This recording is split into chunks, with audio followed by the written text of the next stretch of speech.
9, 12, 10, 28, 2, 23. This is Deep State Radio. Welcome to the podcast. I'm Marc, and this is DSR's Above Average Intelligence Show. Today, I'm very happy to welcome back, I would say, my guest, Mr. Alex Plitsas, a friend of mine, who has kindly come on to what I think we're going to call an emergency pod, given the events of the last 48 hours. But let me just a little quick bio on Alex. He's a non-resident senior fellow with the Middle East program's Scowcroft Middle East Security Initiative in the Atlantic Council and leads the initiative's counterterrorism project, which he has kindly asked me to be a part of, designed to take a deep dive into the future of global terrorism threats and counterterrorism efforts. Additionally, he is a principal and industry director for aerospace and defense and high-tech electronics at Providence Consulting Group, where he oversees and leads industry-focused teams who conduct business and digital transformation projects. Previously, Plitsas served as a director for strategic operations for a high-tech electronics company, and he completed his federal service as the chief of sensitive activities for special operations and combating terrorism in the Office of the Secretary of Defense.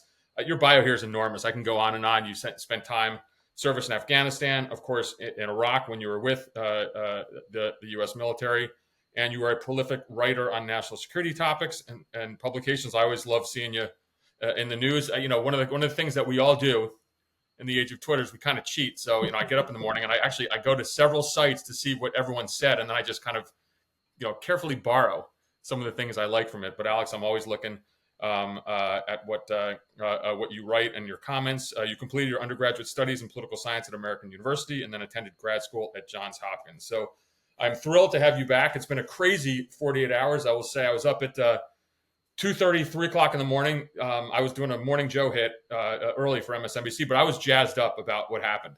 I got to say, and I'm just going to start off. We're going to talk a lot about the operation in Lebanon that the Israelis conducted.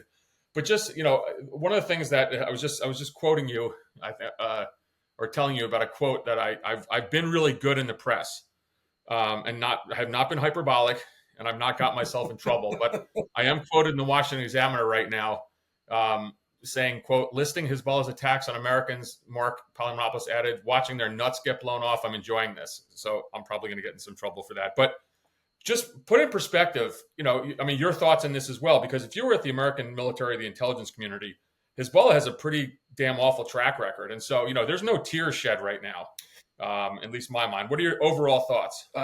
Absolutely no tears shed whatsoever for what transpired. At the end of the day, just the localized situations in the last year, Hezbollah has fired 7,000 projectiles into Israel indiscriminately in civilian areas, displaced nearly 100,000 people in northern Israel who have been unable to return to their homes, acting as another belligerent in the conflict, that Hamas started on October 7th, and then Israel went into Gaza. So, putting the Gaza piece aside for me, because that's got its own set of politics and discussions about how the war is being conducted, Hezbollah has inserted itself as another actor and a threat actor for that matter, and killed Israeli civilians, troops, etc.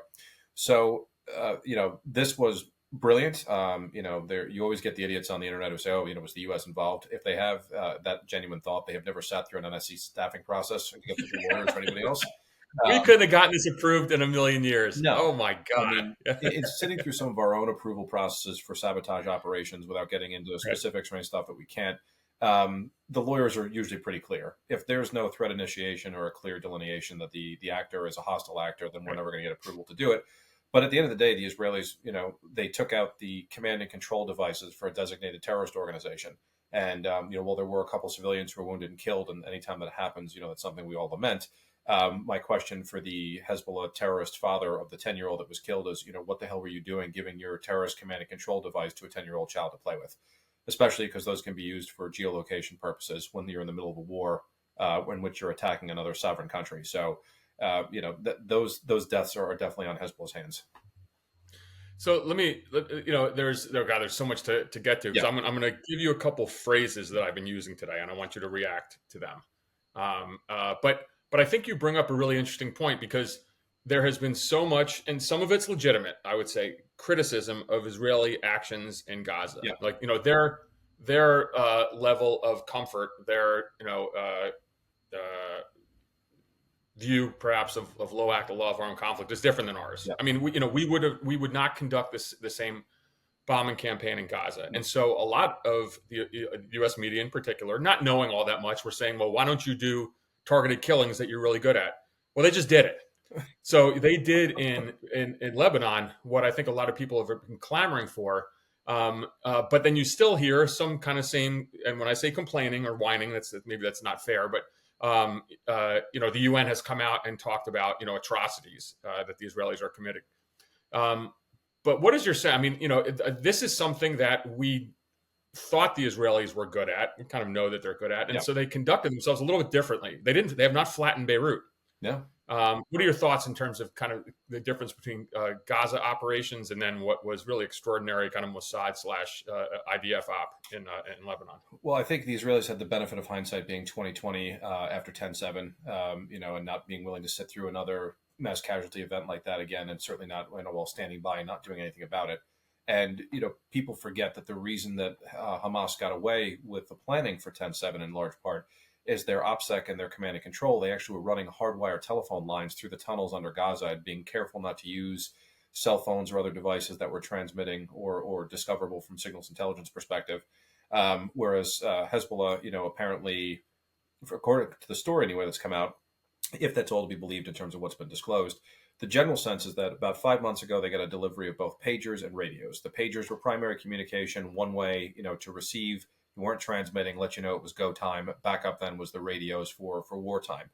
And so what's come out publicly, it seems, is that there was a front company that was built in Europe through which the order was either placed or routed, which would be brilliant because then you're communicating with the buyer when the shipment is to arrive. So you can add in the extra legroom necessary to receive the electronic devices, take them apart, modify them with whatever you want. In there, it sounded like, at least in the pagers, it was 20 grams of PETN is what was said, right.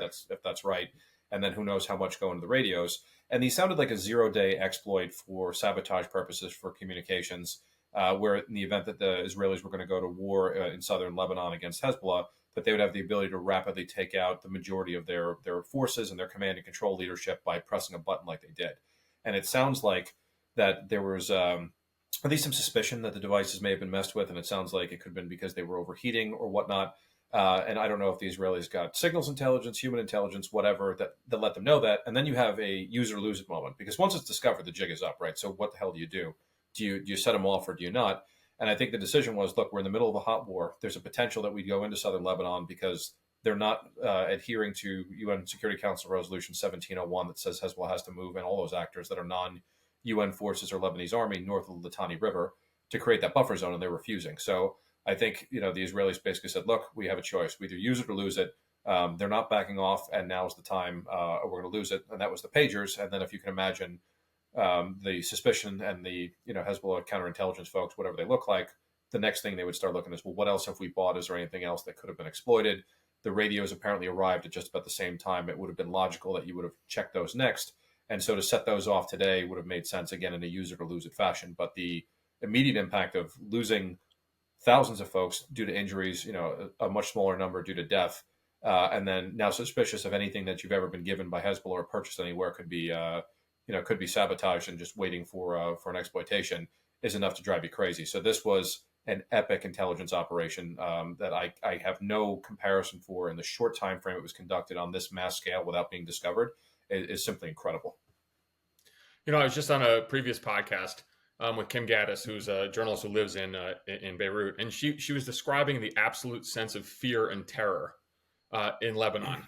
I think that obviously we saw the pictures, but she said just the entire country was seized by this. And so I'm gonna just say a couple things, which I believe, and I want your reaction to it. This was, in my view, the most impressive kinetic intelligence operation I've ever seen in my career. Agree or disagree? 100% agree with you. And it also demonstrated what I think is, and think about this in the context of intelligence failures on October 7th, and how the Israeli intelligence community, has rebounded. With your, kind assistance, I wrote a piece for the Atlantic Council talking about how the Israeli intelligence service kind of got its mojo back, but that was before this. And so, here's a line. Do you think Israel has actually achieved almost complete intelligence dominance over Hezbollah right now?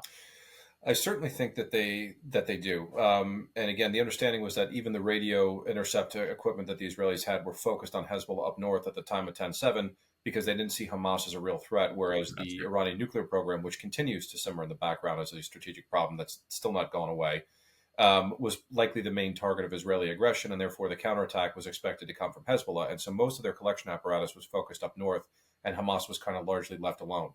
So then with the threat increasing up north, again, they continued on that war footing and that war posture to increase collection. So, it's a huge, huge problem for Hezbollah at this point. I mean, it's very clear that if they had the devices, they had the serial numbers, any of the other identifiers that came on the cards, the boards that were used, and the numbers, who knows what else they were using for tracking, right? If that's what they had. The radios, the same thing, right? Or their geolocation devices. Now potentially a strategic loss of intelligence, right? Because it's a use or lose it capability. Right. Now that's done, they're going to move to something else. So an exploitable window for an operation into southern Lebanon, is closing the longer they move away from these types of events. But I think what was fascinating is in our kinetic targeting cycle, we always talked about F3EA, right? So we're looking at find, fix, finish to go after the target, and the intelligence folks have always been fantastic at the find and the fix. The finish usually came either from a covert side or from DoD and our own operations. Mm-hmm. And in this case, the brilliance of the intelligence operation is that Hezbollah handed out the modified devices to their own people. So they identified their own senior operatives, handed out the devices, and then the Israelis, all they had to do was push a button. So for F3EA, the find and fix was done by Hezbollah for the Israelis. Only had to do the finish piece of it. So some unwitting clown in Hezbollah's logistics or comm shop basically aided and abetted unwittingly the most strategic Israeli intelligence operation in God knows how long. So, you think about that and when it dawned on that Hezbollah procurement official, what he has done, my goodness. But let me go to something that you raised. And so and think about this. So I was thinking about this in the context of day one, but then of course today was day two and they did it again.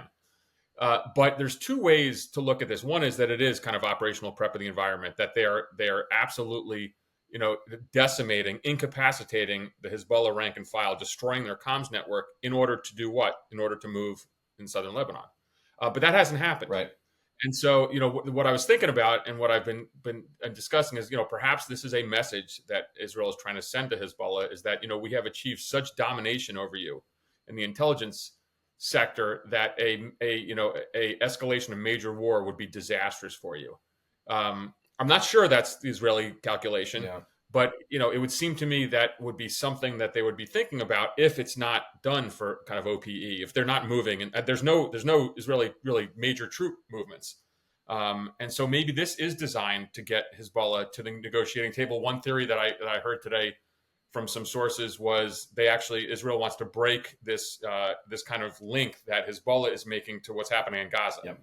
So what are your thoughts on that? Why do you think Israel chose this time to conduct these operations? Well, that was the first question I asked because, as you just noted, rightfully so, that this is probably the most effective and strategic use of lethal intelligence capability that I've ever seen in my career. And you did longer than I did inside government, and obviously in a different institution that sees and does different things.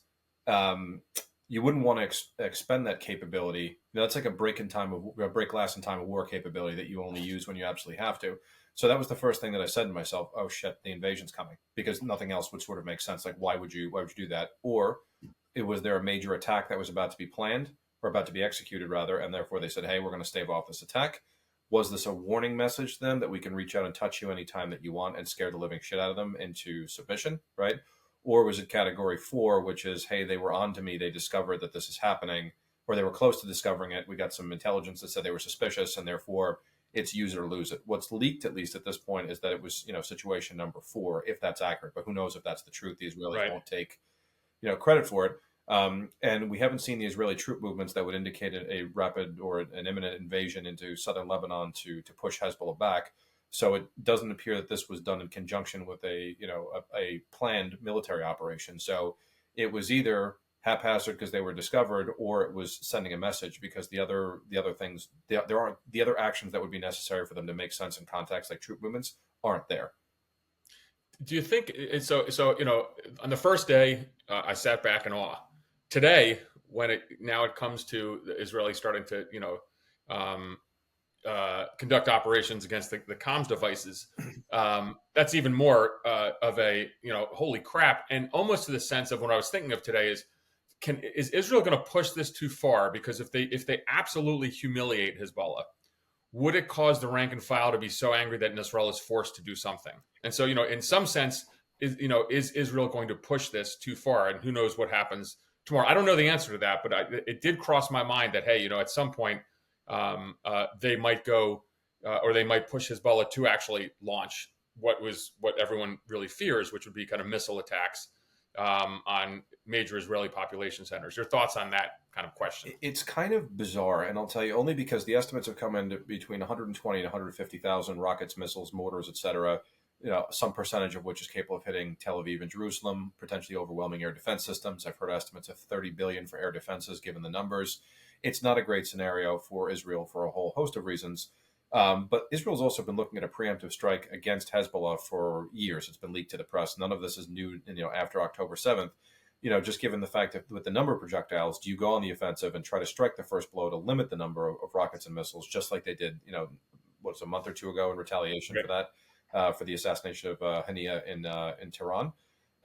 It begs the question, and you've also seen a lot of pushing in the cabinet for more action up north to go after Hezbollah, and so that's a fifth option. Was this designed to provoke them? Where now Hezbollah, overreacts and then gives Israel a justification through public, public polling and in the international community to then really hit hard. And so far, Hezbollah has not reacted immediately with whatever it is that they plan to do. So I also wouldn't put that past folks either, that's a partial motivation.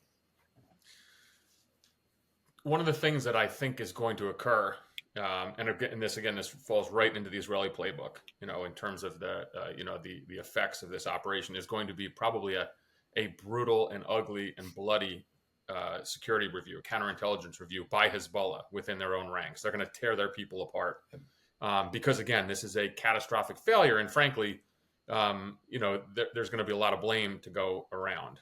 What do you think is going to happen with that? And on that note, and thinking about, I know you in your mind, and I know me in my mind, don't you think the Israelis want to kind of stir the pot on that as well? Oh, they're going to see Hezbollah in disarray. Don't they want to put forth this notion that there are spies in your midst?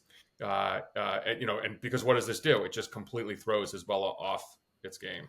I mean, absolutely, especially when you've got lethal targeting packets on individuals that you're signed off on, you're authorized to kill under under the law because they've engaged in activity that makes them a hostile actor where that's permissible, and you can't get your hands on them. Hey, individual number one was the one who provided the individual, the information. Individual number two, those types of things, very simplistic scenarios for information getting out there. Where now you got to doubt your own chain of commands. Do you end up discrediting individuals you want to take out of the command and control process? Do you want to have people shot, dragged out back and shot where you don't even pay for the bullet, which is always the cheapest way to do it, and easiest way to find again is to turn Hezbollah into its own internal find, fix, finish for you. I mean, there's no greater success than you not even having to put yourself at risk or pay for the bullet that does it. Right. So yeah, they'd be absolutely foolish not to do that. They are people talk about all terrorist groups, the same, but they really aren't, as you're aware more than anybody else. When you look at the IRA in Northern Ireland, right, and you look at what they, the campaign they conducted, they also had a political wing, right? They've disarmed themselves. They're now solely involved in a political movement, and that's the path that they chose to go. When you look at Hezbollah, it's in that where it's doing both, right? Like it's got seats in the Lebanese parliament. It effectively controls southern Lebanon, most of Beirut, etc. It's got its own quasi-armed forces that act as a uniformed force with a decent amount of discipline. Like you don't see errant rockets and missiles flying out of southern Lebanon, right? Like that's done on order, where you'll see PIJ and the Houthis, who have certainly much less command and control enabled by Iran, but they basically created little monsters who are out there and kind of do what they want for the most part. Hezbollah is a much more disciplined institution, closer to a state paramilitary organization, and so they have those capabilities, as you mentioned, to do the counterintelligence reviews. So yeah, they're going to do a deep dive internally. The playbook that was used to deliver this is obviously now blown, with this particular institution. But I'd be sitting there rubbing my hands, waiting to get involved in the chaos after this. So excited. So trust me, that's why my mind has been racing. Again, I woke up at 2:30 in the morning thinking about this stuff. The one of the things that you've heard me talk about before is the importance of striking fear in adversaries. At the recent conference you and I attended, I'll tell the story again. In 2006, when I was at the U.S. Embassy in Damascus, I was invited to Libyan National Day, and the Libyan ambassador came up to me and he said, "Hey, Mr. Palmeropoulos, we're glad you're here because we have some kind of unique guests." And I said, "Well, who's here?" And he said, "Well, it's Khalid Mishal, now one of the leaders of Hamas was back then, and Ahmed Jibril, who was the head of PFLP-GC, another really kind of heinous terrorist organization." And he said that they're happy you're here because we figure that the Israelis are not going to bomb the reception. And I looked at him and I laughed, and he said, "I'm serious." And I tell that story only because, the Israelis had for a long time that aura of maybe not invincibility, but they did strike fear in their adversaries, and October 7th destroyed that. Yeah. I mean, and I think that's one of the things that worried the Israeli intelligence community and certainly worried the Israeli public, is that Israel's enemies, in particular on October 7th, conducted this, brazen attack. But what you see now, I think, and particularly you see the reaction inside Israel, and is an understanding that they have reinstituted that kind of deterrent capability in terms of striking fear in their allies. And I think that in terms for the Israeli psyche, in particular after October 7th, I think that's important. And I'm going to even jump further. That's important if their hostilities would ever end. Yes. In my mind, Israel can't settle any of these conflicts without feeling that they have restored that deterrence. What's your thought on that? 100% agree with you. I mean, that's where, there were people who were, bitching and moaning about the assassination of Hania, and then, taking out the gentleman who was responsible. I'll call him a gentleman to be nice. Who was responsible for the Beirut barracks bombing. Yeah, and they finally got him in Beirut. We're stirring the pot. Can we remember for a minute that Hamas conducted the largest mass killing of Jews for being Jews since the Holocaust, and was the guy responsible? It'd be the equivalent of us having bin Laden in our sights and then not pulling the trigger. So people forget that that's the case there. I mean, what prime minister is not going to say yes to that? You'd be an idiot. I agree. And again, given the tensions with the White House and the current administration that are historic due to politics, right? And, between the Netanyahu administration and the way that they engaged with the Obama admin, and then separately with Trump, and now here, this goes back a long way. And so they didn't really share any of the details with those operations, I think, for fear that the U.S. may disrupt or try to do that. So they said, the hell that we're doing it. Those operations were meant to send a message to Hezbollah, to the Iranians, to Hamas, that we can reach out and touch you anywhere we want, even in the heart of Tehran, inside an IRGC safe house downtown somewhere. We will be able to get you. And to be honest with you, too, I've thought about this for a while.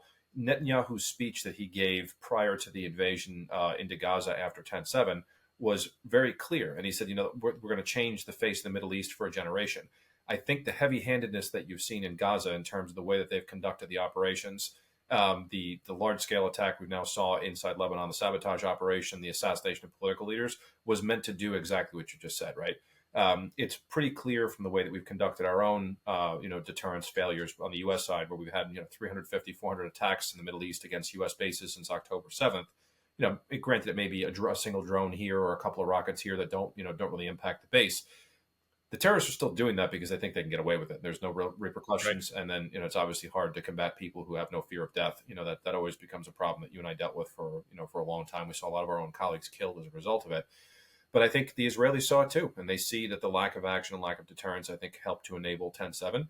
And lastly on that, Hassan Nasrallah, talking about the 2006 war, said if I knew what the cost was going to be then, we would have never done what we did.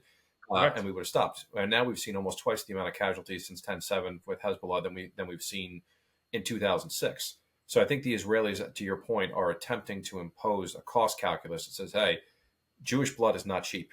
You seem to have forgotten what we're capable of, and we may have gotten complacent in Gaza and allowed that to fester, but we won't let it happen again. And if you do it, you're going to pay. It reminds me that so often, and even those who know the region, and I think I know the region a little bit. It's hard to ever consider yourself an expert, but I remember over the years that a lot of my assessments on how Israel's adversaries would react to Israel's intelligence operations, I was wrong very often. I mean, Israel actually has a very good sense of this. I've seen them do the kind of their cost benefit analysis, and I just remember in my time watching the Israelis constantly conducting operations in Syria, constantly messing with Bashar al-Assad, who we all thought would react in one way or the other, and he never did anything. Yeah. And so the Israelis really did have that sense. What I want to do before we kind of go to the our subscriber content, I want to talk about switch gears a little bit and talk about a conference you and I attended last week.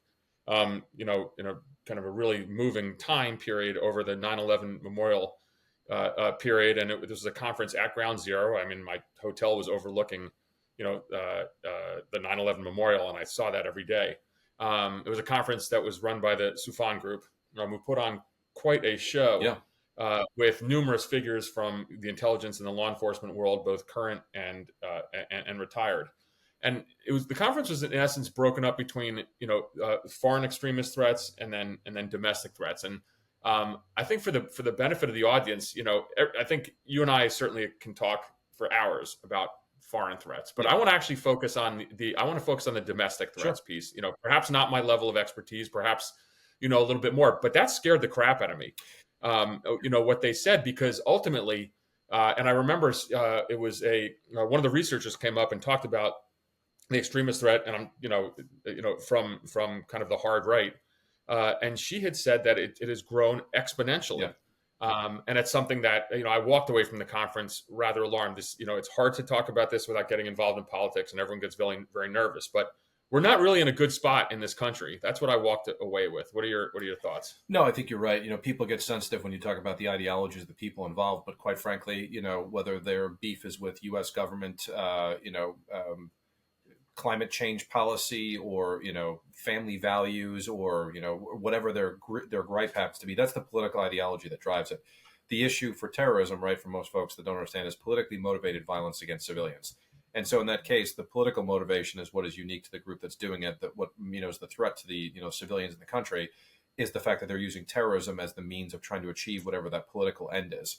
And so what was very clear from the conference, as you mentioned, was that there's a extreme threat that we're seeing from the far right, that's increased significantly over the last few years, and that the casualties and other things that we've sustained, and the number of plots and threats and everything else, domestically is much, much higher, significantly higher than we see from, our outside threats that we're experiencing. I mean, I think the only domestic threat that we've spoken to from a foreign perspective recently was the 8 individuals from Central Asia who had crossed the border with Mexico. And that was good old fashioned intelligence and law enforcement work, according to the national security officials who briefed us on it, and comments made in public about that are attributable. Where that the southern border has been heavily politicized over the last X number of years. We've seen it's now a legitimate security topic to discuss what's going on, but it pales in comparison to the domestic threat that we're seeing from the politically motivated actors. And we don't really see the delineation between the two in the press. It's always the southern border is a problem. It's those people are coming across. The generic those people. Pick your pet issue of choice, and that's who those are. But we very rarely hear about just how statistically significant the increase in the domestic threat is from our own domestic populace. And what have we always feared since 9/11, right? We closed off, the airspace basically to anybody on a watch list. They can't fly in the U.S. We've used the oceans as a buffer. The biggest threat was always a self-radicalized individual who didn't do enough on the internet to get flagged, who then goes off and plants a bomb somewhere or shoots somebody. And we have a shitload of those running around the country right now, but they're not Islamic extremists. They're domestic, they're Americans, they're white, and they're Christian for the most part. There was one. I wish I remembered her name. It was a researcher who talked about having gone undercover with these groups, and she think I can get that certainly and link that for our viewers. But it was something that I think struck me, and it was a notion of, I think it was called identity fusion. Yes, if you remember that, yep. And that's the idea of when people get so kind of caught up and become loyal to a group, almost like a cult. And I thought that was fascinating too, because it's not necessarily, they don't actually have to be ideologues at the end of the day, but they're so enamored with the group they're a part of. Yeah. I always, I found that to be something that is on the one hand disturbing, because you don't have to radicalize everybody; they become just loyal to a group, right? But on the other side, and I know I'm rambling here a little bit, but perhaps you don't need a de-radicalization program if they're ever to be, in essence, right. I don't know what's the word, saved from this. Yes. Because again, they get their group identity. Yeah. No, I think you're 100% right. All right. Well, we can certainly pursue that another time, because I think that the domestic threat is something that, again, I want to focus on more, particularly on this podcast. The external threats, that's kind of our bread and butter. But I did not leave that conference feeling good. No, not at all. Look, this is the point in the This is the point in the podcast where we have to say goodbye to our guests who are not yet subscribers. If you want to listen to the rest of the podcast and to all of our other shows in full, just go to the dsrnetwork.com and click on the membership. It's only $7 a month, and it brings you a lot of great bonus content. So if you're not a subscriber, we hope you will be soon. And if you are one, stand by. We'll be back in a moment. I've been in the community for 20 years almost. The content that comes out of this show is well worth $7 a month. If you're not subscribing, you're out of your mind. Thank you. All right. Well, that's a good plug. So we are back now with Alex Plitsas, and I want to close, and for the subscribers, give Alex. We have about 10 minutes, and I'm going to let you just talk, because you have an incredible story. One of the things that I've seen obviously you're a great patriot. You work for the United States government, but in your next phase of life, your next part of your journey, what you've actually dedicated yourselves to helping those less fortunate, whether it's Afghans who couldn't make it out. But in this case, Americans who are stuck in Gaza.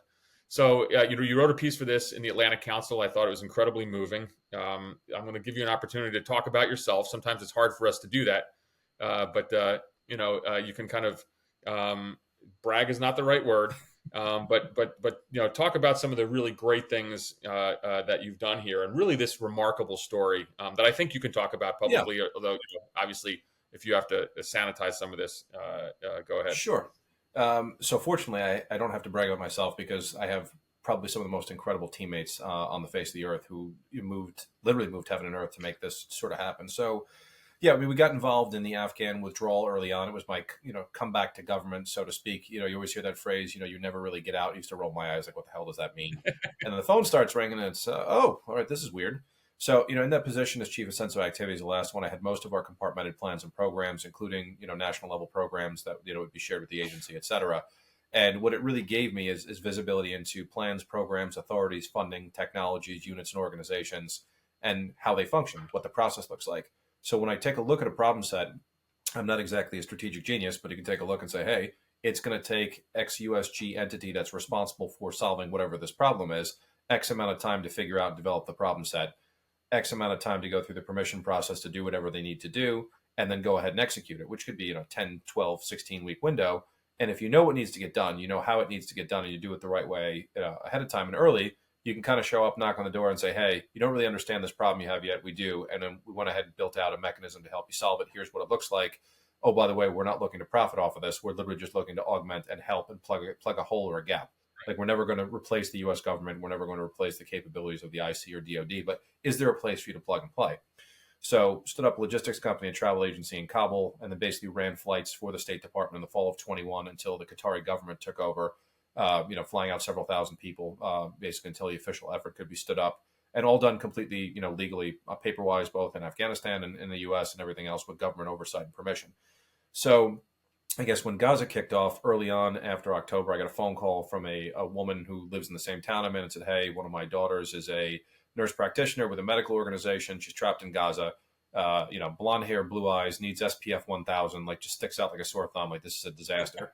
So, I ended up working with her and, her colleagues as they were being shuttled from compound to compound along with USG to kind of make sure that they got out, that there was communication.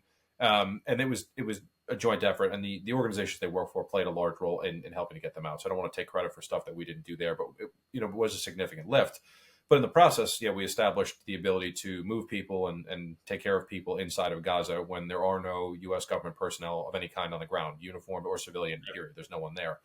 So at about December 17th or so, I received a phone call from a reporter at the Washington Post who said, hey, have you heard about this? There's a U.S. soldier's mother who's stuck in northern Gaza, in Gaza City. So I take a look at it, of course, I go, Christ, it's behind the lines in a Hamas-controlled enclave in the middle of North Gaza that looks like, some small piece of Mars blown to fucking pieces up there.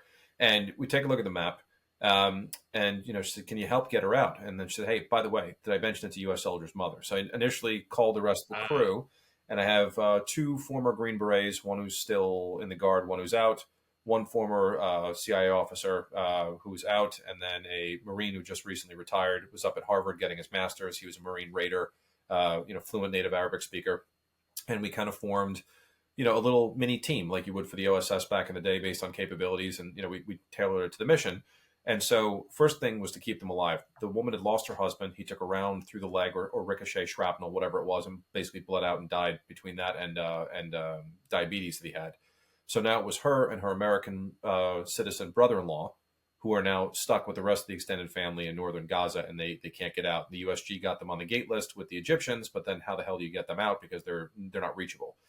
So essentially reached out, get in contact with the Deputy Assistant Secretary of State for Israeli-Palestinian Affairs, the Chief of Staff to the Secretary of the U.S. Army, the Defense Attaché in Cairo, the U.S. Security Coordinator in Israel, the folks on my team, and some other people who kind of were in the background. We actually ended up with a group chat. And Christmas Eve, I've got 20 Italian relatives over the other side of the family, and I'm cooking 7 fishes at my house for 20 people. And in between that, I'm running upstairs to go type out the Army memorandum to show that the mother was actually connected to the service member for the 3-star to sign in Israel, because everybody's closed in the U.S. government, so somebody had to run the paperwork. So between that, and then over the course of a week, we had gotten the security coordinator in Israel got us connected to the IDF, who provided a full bird colonel, a Mossad officer, as well as an intelligence analyst to work with us. And at that point, we had recruited both drivers and houses and everything else and vehicles. And then it became time to basically put together a plan to go into North Gaza behind the lines and go extract her. So Israelis were very kind, provided ISR coverage, some route clearance. They knew what was coming. And then it became who's going to get her? Well, I said it'd be obviously much safer with armored vehicles and soldiers if you guys would just go get her, but that was not feasible given the battlefield conditions at the time. And so it reminded me of that scene in the movie Argo. It's like, when they're talking about the movie option, they're like, are you fucking kidding me? No, sir, this is the best, worst option that we have. So we became I think probably the best, worst option at the time. And went up to go get her. I mean, at one point there was no, when the first vehicle, got up to the location, we couldn't get her on the phone. We actually had to raise her through Facebook Messenger phone calls to actually get her to be able to come out. And then without getting into too many specifics, basically multiple pickups and drop-offs all over the place and locations to make sure that, drivers and her were safe. And then, at that point, the gate was closing, so we had to put her and her brother-in-law in a safe house for the night in order to make sure that they could make the gate time, because the gate had closed by the time we were able to get them into southern Gaza.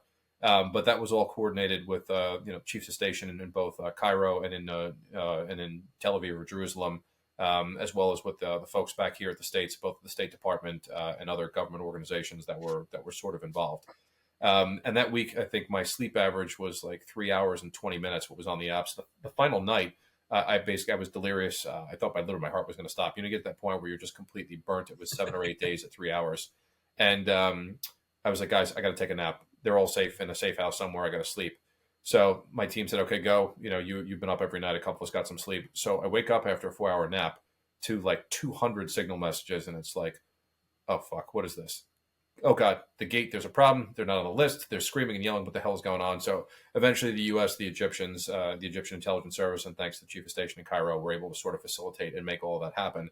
But it was another bizarre example of a public-private partnership where we were able to put together some capabilities, all humanitarian in nature. This was transportation, food, water, medicine, and shelter. These are not lethal operations. These are not intelligence operations. We're not, collecting or shooting or doing these things. Just humanitarian, taking care of stranded people on a battlefield, American citizens who need to be evacuated, and that was kind of how it went down. So this was an opportunity to help out a fellow service member, right? I mean, this is a fellow soldier, 22-year-old kid, Palestinian American, no family in the States, dad is dead, mom's the only relative you got left, and you're stuck as a specialist on rotation for training in Korea. You're basically getting told to fill out State Department forms. So I just pictured myself as a first-generation immigrant as well, in that position. And this poor guy, I'm like, she's fucked. She's stuck in the middle of nowhere. And it was like that Saving Private Ryan moment, right? Like, we got to get her the hell out of there. And so we all just sort of banded together to make it happen. But we're cognizant of the lanes that you don't cross into. Hostage rescue is firmly DoD. Your non-combatant evacuation operations are run by the State Department.